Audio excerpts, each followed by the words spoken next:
ഇത് വണ്ടിയുടെ സർവീസ് സംഭവമാണ്. അതായത് 4 ഫ്രീ സർവീസിന് അവന്മാർ മേടിച്ച എമൗണ്ട് 3089 രൂപ, 4 പെയ്ഡ് സർവീസിന് 4988 രൂപ, പിന്നെ ടോട്ടൽ 8 സർവീസും കൂടെ ഒക്കെ വന്നപ്പോൾ 877 രൂപയായി. പിന്നെ ആദ്യ സർവീസ് ചെയ്തിരിക്കുന്ന ഉള്ളൂരുള്ളൊരു മുത്തൂറ്റിൻ്റെ സർവീസ് സെൻറ്ററിലാണ്.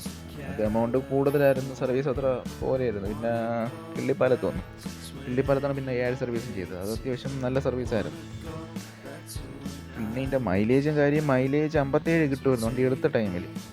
ഇപ്പം മൈലേജ് കുറഞ്ഞ് 56.5 ആയി.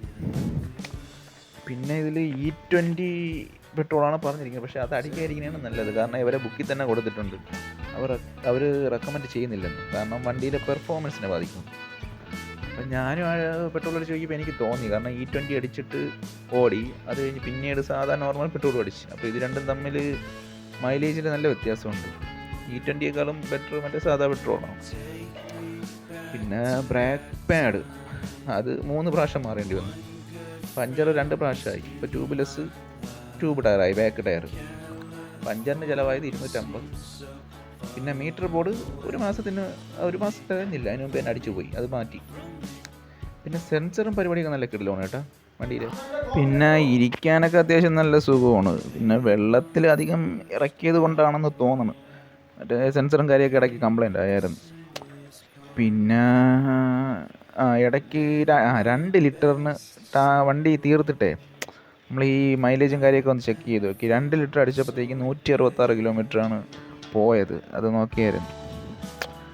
പിന്നെ വണ്ടി പെർഫോമൻസും കാര്യമൊക്കെ കിടിലമാണ്. പിന്നെ മൊത്തത്തിൽ വണ്ടി ഓക്കെയാണ്, കുഴപ്പമില്ല എന്നേ പറയാൻ പറ്റൂ. യൂട്യൂബിൽ നോക്കിയപ്പോൾ മൈലേജ് 100 ഉണ്ട് 150 ഉണ്ടെന്നൊക്കെ പറഞ്ഞാണ് ഓരോരുത്തന്മാർ വീഡിയോ തള്ളി ഇറക്കിയത്. അങ്ങനെ കണ്ടാണ് പോയി എടുത്തത്. തിരക്കേടില്ലെന്നേ പറയാൻ പറ്റൂ. ഇപ്പോൾ നമ്മൾ യൂട്യൂബിലൊക്കെ നോക്കി എടുക്കുമ്പോൾ നല്ലതായിട്ട് നോക്കണം. കൂടുതൽ പുതിയ വണ്ടി എടുക്കുമ്പോൾ നല്ല രീതിയിൽ റിസർച്ചൊക്കെ ചെയ്തിട്ടെടുക്കുന്നതാണ് നല്ലത്. അങ്ങനെ മൊത്തത്തിൽ ചിലവെന്ന് വെച്ചാൽ 8077 രൂപയായി 8 സർവീസിനും കൂടെ. ഇനി പ്രത്യേകിച്ചൊന്നുമില്ല. അപ്പോൾ എല്ലാവർക്കും വീഡിയോ ഒന്ന് കണ്ടു നോക്കുക. എന്നിട്ട് വണ്ടി ആരെങ്കിലും ഈ ടൈപ്പ് വണ്ടി കയ്യിലുണ്ടെങ്കിൽ അവരെ ഒന്ന് വണ്ടിയുടെ പെർഫോമൻസും കാര്യമെല്ലാം എന്തെങ്കിലുമൊക്കെ ഉണ്ടെങ്കിൽ ഒന്ന് കമൻറ്റ് ബോക്സിൽ ഇട്ടേക്കണേ. ഓക്കെ.